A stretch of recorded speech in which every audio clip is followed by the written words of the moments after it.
Assalomu alaykum. Bu darsimizda massivlarni ko'rib chiqishni boshlaymiz. Demak, massiv mana bu yerda joylashgan. Bu darsda prямоугольный massivni ko'rib chiqamiz. Massiv o'zi nimani tashkil qiladi? Bu savol. Massiv ma'lum bir obyektlarni y hamda x hamda y o'qi bo'yicha takrorlanish darajasi hamda sonini belgilaydi. Ya'ni obyektlarni misol belgilayman. Bir nechta bir yoki bir nechta obyektlarni belgilashim mumkin hamda unga massiv komandasini qo'llayman. Ko'rib turganingizdek, x hamda y o'qi bo'yicha obyektlarim bir necha barobar takrorlandi. Endi bizlar buni nastroykalardan takrorlanish darajasi, ular orasidagi masofalarni o'zgartirish orqali redaktoriz qilishimiz mumkin. Demak, ko'rib chiqamiz. Massivimizning tipi prямоугольный, ya'ni x hamda y o'qi bo'yicha. Stolpsi, ya'ni qatorlar soni 4 ta bizlarda hozir. Straki ustunlar soni 4 ta, straki qatorlar soni 3 ta. Bu yerdan bizlar qatorlar yoki ustunlar sonini o'zgartirishimiz mumkin. Misol uchun 6 taga o'zgartiraman. Strakini ham ko'proq yoki kamroq qilib qo'yishim mumkin. Buni 5 ta qilaman. Endi pastda между ular orasidagi masofani so'rayapti. Ular ustun bo'yicha ular orasidagi masofani so'rayapti.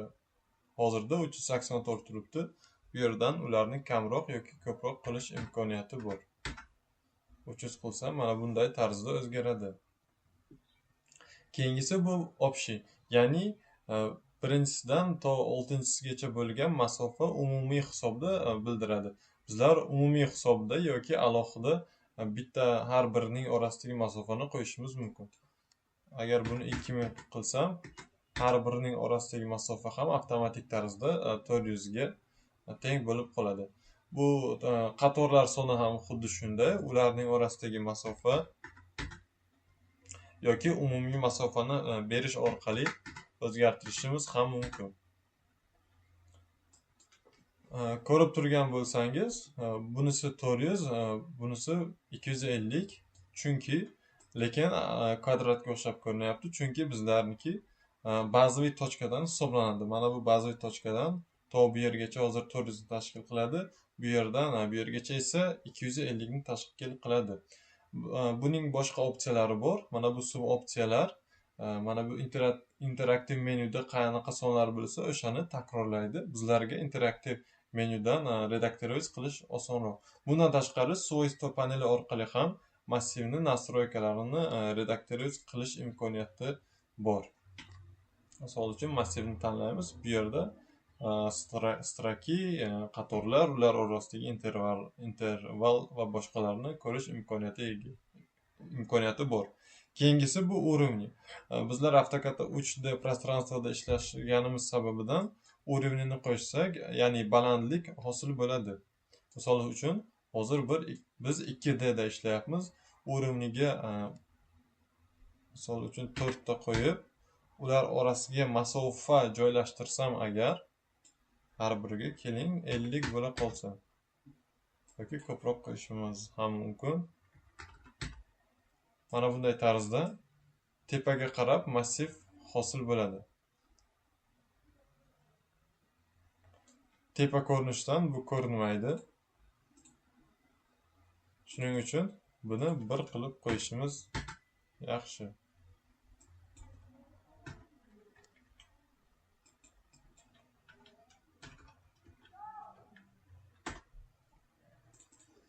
Keyingisi bu bazaviy tochka. Bazaviy tochka orqali mana bu boshlang'ich nuqtasini o'zgartirish imkoniyatini beradi.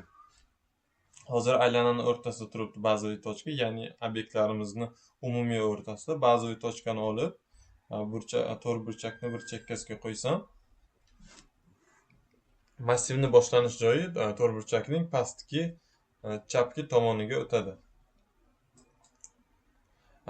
Bundan tashqari, obyektimizni o'zidan massivni nastroykalarini o'zgartirish imkoniyati bor. Mana bu ikki chekkadagi ko'rsatkichlardan massivni sonini, vertikal hamda gorizontal sonini o'zgartirish imkoniyatini beradi. Massivni bazaviy tochkasiga yaqinroq bo'lgan ko'rsatkichlarda massivlarning orasidagi, ya'ni uning elementlari orasidagi masofani o'zgartirish imkoniyatini beradi. Keyin massivning tepa hamda chapki qismida mana bunday ushlagich bor. Bundan ham birdaniga massivning vertikal va gorizontal sonini birdaniga o'zgartirish imkoniyatini beradi. Bazaviy tochkadan esa massivni o'rnini almashtirish imkoniyati mavjud. Bundan tashqari mana bu yerda boshqa nastroykalar bor. Ularni ham ko'rib chiqamiz. Birinchisi redaktirованный источник. Bunda massiv tashkil topgan obyektlarni o'zgartirish imkoniyatini beradi. Buni tanlaymiz hamda massivni elementlaridan birontasini tanlaymiz. Mana bunaqa okno chiqadi. Bunga e'tibor bermasdan больше не показываться bosib OK qilsak ham bo'ladi.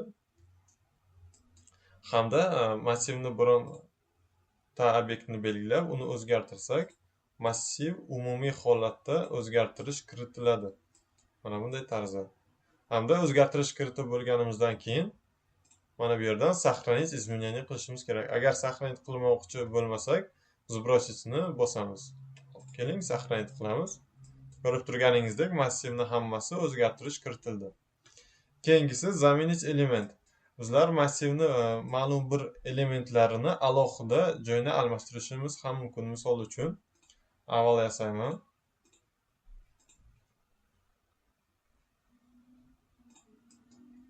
Endi ana shu avval bilan massivni biron bir elementini o'zgartirishim mumkin. Buning uchun massivni belgilab, заменить elementni bosaman.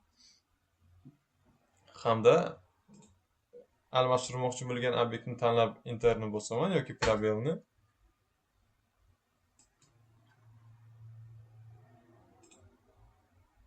Hamda almashtirmoqchi bo'lgan obyektimni tanlayman.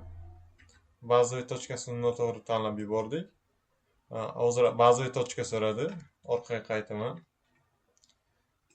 Massivni tanlayman, заменить element.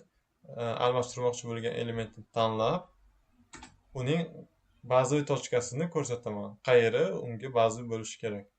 Avvalni o'rtasini ko'rsataman misol uchun, hamda o'sha qaysi elementni almashtirmoqchi bo'lsam, o'shani ko'rsataman. Buni almashtirdim. Keling, mana bunisi bo'lsin.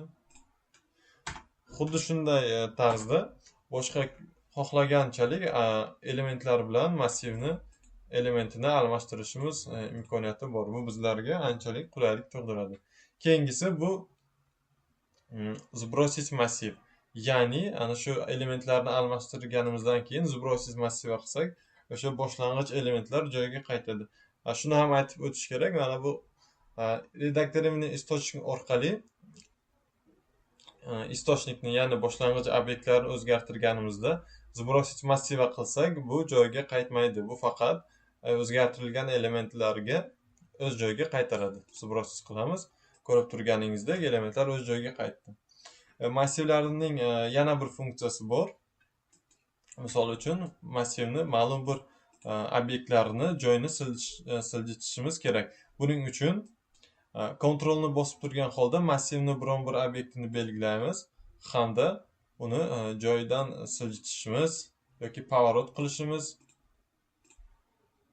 yoki masshtab yordamida масштабировать qilishimiz mumkin. Buning uchun kontrol bilan yana bir belgilaymiz yoki masshtab yordamida масштабировать qilishimiz mumkin.